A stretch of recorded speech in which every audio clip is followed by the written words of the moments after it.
മാഷേ, മഹാരാഷ്ട്രയിലൊക്കെ ഇപ്പൊ കൊടും തണുപ്പാണ്. ഈ കൊടും തണുപ്പില് വളരെ ചൂടേറിയ ഒരു തെരഞ്ഞെടുപ്പ് നടന്നു. കേരളത്തിന് സമാനമായിട്ട് തന്നെ തദ്ദേശ തെരഞ്ഞെടുപ്പായിരുന്നു അത്. ആ തദ്ദേശ തെരഞ്ഞെടുപ്പില് മഹായുധി സഖ്യം മഹാരാഷ്ട്രയില് മഹാവിജയമാണ് നേടിയിരിക്കുന്നത്. മൊത്തം ഉള്ള 287 സീറ്റുകളിൽ ഏതാണ്ടല്ല, റിസൾട്ട് ഇലക്ഷൻ കമ്മീഷൻ പ്രഖ്യാപിച്ചു കഴിഞ്ഞപ്പോൾ അവിടെ അവർ നേടിയിരിക്കുന്നത് 207 സീറ്റുകൾ അവർ നേടി. മറ്റേ സഖ്യത്തിന് മഹാവികാസ് അഘാടി MVA അതവിടെ ഉണ്ട്, മുംബൈയിൽ ഇപ്പോഴും ഉണ്ട്, അത് നിലനിൽക്കുന്നു. അതിന് കിട്ടിയിരിക്കുന്നത് കേവലം 44 സീറ്റാണ്. അങ്ങനെ വെച്ച് നോക്കുക, അതിൻ്റെ ഒരു 6 ഇരട്ടിയോളം സീറ്റുകളാണ് ഈ സഖ്യം എന്ന് പറഞ്ഞാൽ NCP ഉണ്ട് അതിൽ, അതുപോലെ തന്നെ നമ്മുടെ ഒരു ഗ്രൂപ്പ് ഉണ്ട് ശിവസേന, ഷിൻഡെ, അതിനാണ് ഇപ്പോൾ ഔദ്യോഗിക അംഗീകാരം. ശിവസേന എന്ന് അറിയപ്പെടുന്നത് ഏകനാഥ് ഷിൻഡെയുടെ. അത് കൂടാതെ BJP ആണ് ഏറ്റവും വലിയ കക്ഷിയായിട്ട് വന്നിരിക്കുന്നത്. അപ്പോൾ ആ ഒരു വിജയം. അതുപോലെ പൂനെ മുനിസിപ്പൽ തെരഞ്ഞെടുപ്പിൽ ഫലം വന്നപ്പോൾ പൂനെയിലുള്ള തദ്ദേശ തെരഞ്ഞെടുപ്പുകളിൽ ഈ സഖ്യത്തിന് ഒരു സീറ്റ് പോലും, ഒരു മുനിസിപ്പാലിറ്റി പോലും ജയിക്കാൻ കഴിഞ്ഞില്ല. പൂജ്യമാണ്. മുഴുവൻ സീറ്റുകളും മഹായുധി സഖ്യം മുഴുവൻ സീറ്റുകളും എടുത്തു കഴിഞ്ഞിരിക്കുകയാണ്. വമ്പിച്ച ഒരു വിജയമാണ് കൈവരിച്ചിരിക്കുന്നത്. പ്രധാനമന്ത്രി നരേന്ദ്രമോദി എക്സ്പോസ്റ്റിൽ അഭിനന്ദിച്ചിട്ടുണ്ട്. അമിത്ഷാ നേരിട്ട് തന്നെ അഭിനന്ദിച്ചിട്ടുണ്ട്. അമിത്ഷാ അഭിനന്ദിച്ചിരിക്കുന്നത് ഈ 3 നേതാക്കന്മാരെയാണ്, 3 കക്ഷികളുടെ നേതാക്കന്മാരെ. അതേസമയം പ്രധാനമന്ത്രി അഭിനന്ദിച്ചിരിക്കുന്നത് അവിടുത്തെ ഈ മഹായുധി സഖ്യത്തിൻ്റെ പ്രവർത്തകരെയാണ്. വമ്പിച്ച ഒരു വിജയമാണ് അവരവിടെ നേടിയിരിക്കുന്നത്. അപ്പോൾ കേരളത്തിലെ തദ്ദേശ തെരഞ്ഞെടുപ്പിൽ ഭരണവിരുദ്ധ, നമ്മൾ ഇത് തമ്മിലൊന്ന് താരതമ്യം ചെയ്യുമ്പോൾ, അതാണ് നമ്മൾ സ്റ്റഡി വിഷയം. അതായത് താരതമ്യം ചെയ്യുമ്പോൾ ഇവിടെ അതിഭയങ്കരമായ ഭരണവിരുദ്ധ തരംഗം ആണ് നമുക്ക് കാണുന്നത്. പക്ഷേ അവിടെ ഭരണാനുകൂല്യ തരംഗം, ഇൻകുംബൻ്റ് വോട്ടുകളാണ് ഈ വന്നിരിക്കുന്നത്. ഭരണാനുകൂലമായിട്ടുള്ളൊരു തരംഗമാണ് വന്നിരിക്കുന്നത്.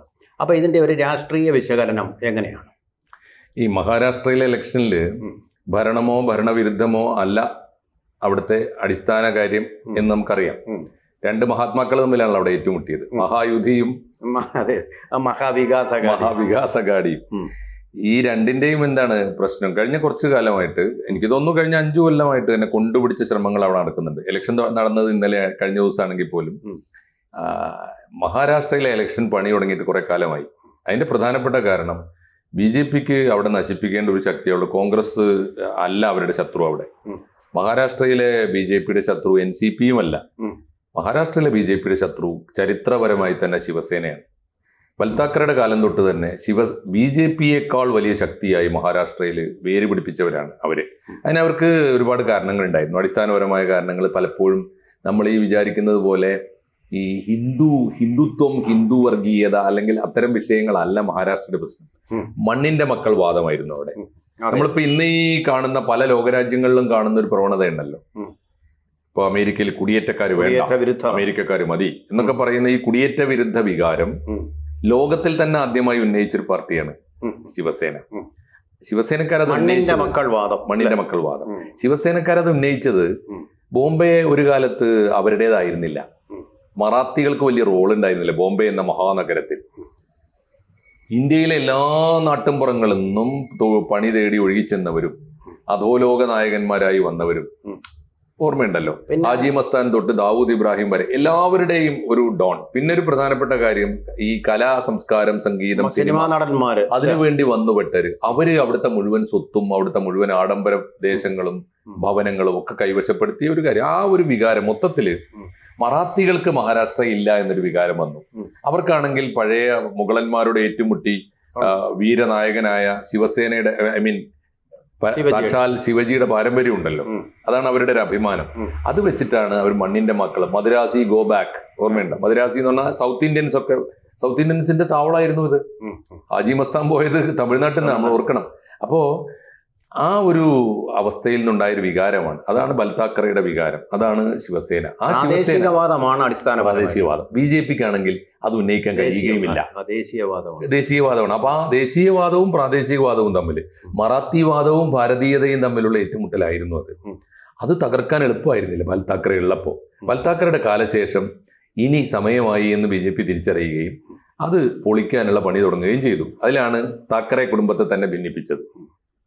ഏട്ടനും അനിയനും ഒക്കെ ആയിട്ട് ഭിന്നിപ്പിച്ചു, മക്കളും അച്ഛനുമായിട്ട് ഭിന്നിപ്പിച്ചു. അങ്ങനെ ഭിന്നിപ്പിച്ച ഒരു പൊളിറ്റിക്സിന്റെ അന്തിമമായ വിജയമാണ് ഇപ്പൊ കണ്ടത്. വരുമെന്ന് നമുക്ക് ഉറപ്പായിരുന്നു. രണ്ടാമത്തെ ഒരു കാര്യം സംഭവിച്ചത് ഈ കുനിന്മേൽ ഗുരു പോലെ അവിടെ സംഭവിച്ചൊരു കാര്യം, ഇപ്രാവശ്യം ഒരു കാര്യം കൂടെ ആണ്. ശിവസേനയുടെ ഉദ്ധവ് താക്കറെയോടൊപ്പം ബാൽ താക്കറയുടെ അനന്തവനായ രാജ് താക്കറെ, 2 താക്കറെമാർ അതിനിടക്ക് നടന്നൊരു കാര്യം. ഇതൊക്കെ സാറേ ശരിക്കും പറഞ്ഞാൽ വളരെ പ്ലാൻഡായ ഓപ്പറേഷനാണ്.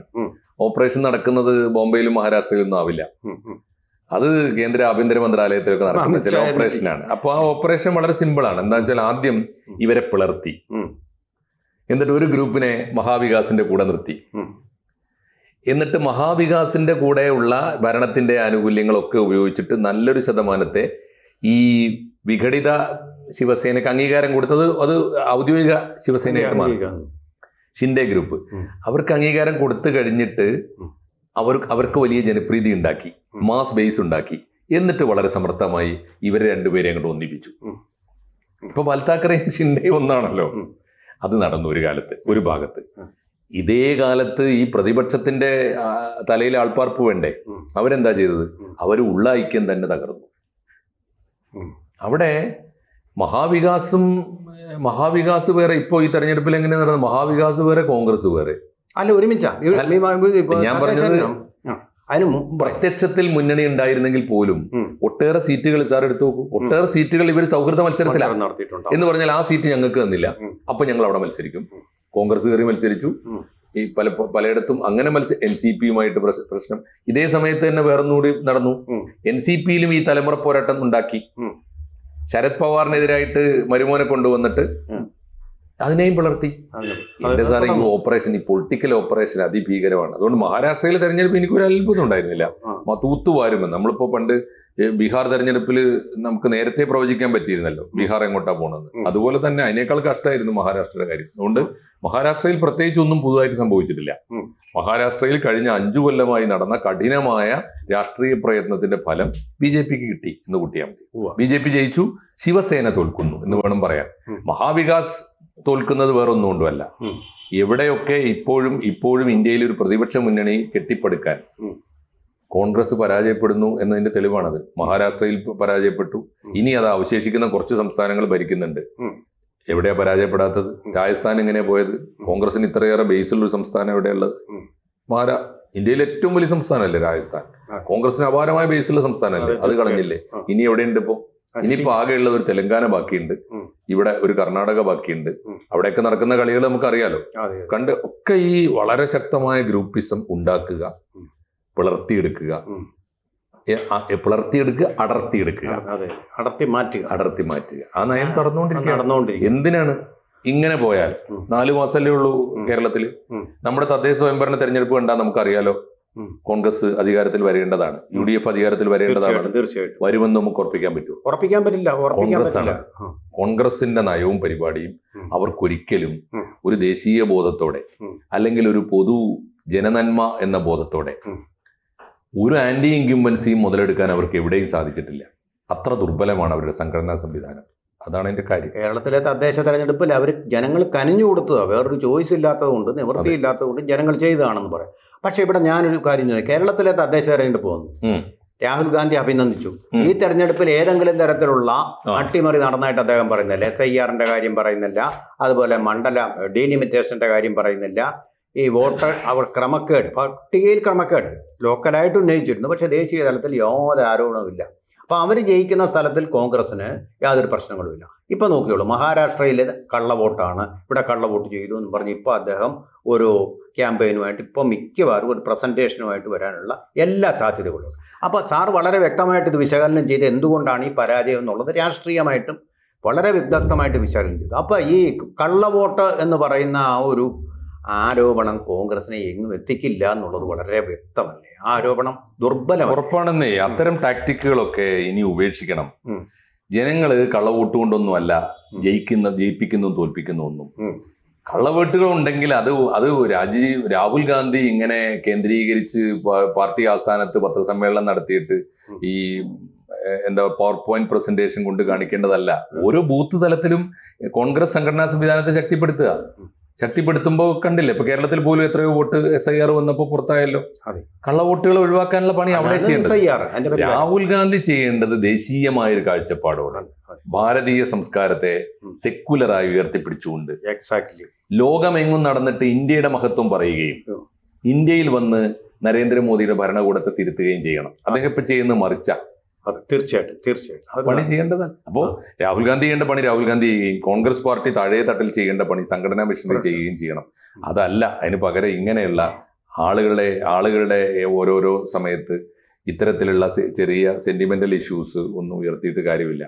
ഈ പ്രശ്നം അദ്ദേഹം മനസ്സിലാക്കുന്നില്ല.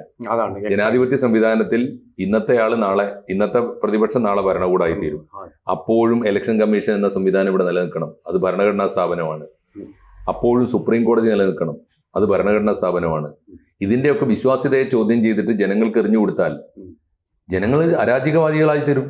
അതതിന്റെ ഫലം ഉണ്ടാവുക. ഇദ്ദേഹത്തിന് ജയിക്കാനോട്ട് കഴിയുകയില്ല. ഈ സിസ്റ്റം തകരുകയും ചെയ്യും. വിശ്വാസം ജനങ്ങൾക്ക് നഷ്ടപ്പെടും. പിന്നെ കോൺഗ്രസ് ഉണ്ടായിട്ട് എന്താ, BJP കോൺഗ്രസ് അടിമുടി ഒരു പുനർചിന്തനത്തിന് വിധേയമാക്കുക, തെറ്റുതിരുത്തുകയും അടിത്തട്ടിൽ നിന്ന് സംഘടനാ സംവിധാനത്തെ ശക്തിപ്പെടുത്തി കൊണ്ടുവരികയും ചെയ്യേണ്ടതുണ്ട്. അതുതന്നെ ഒരു പാഠം കൂടിയാണ് ഈ മഹാരാഷ്ട്രയിലെ. തീർച്ചയായിട്ടും ഇത് NDA മുന്നണിയുടെ തേരോട്ടം ഇന്ത്യയിലെ എല്ലാ സംസ്ഥാനങ്ങളിലും തുടരുമെന്ന് വേണം ഇപ്പോ മഹാരാഷ്ട്ര. കോൺഗ്രസ് ശരിയായിട്ടുള്ള ശൈലി കണ്ടുപിടിക്കാത്തടത്തോളം കാലം ഇത് തുടരും.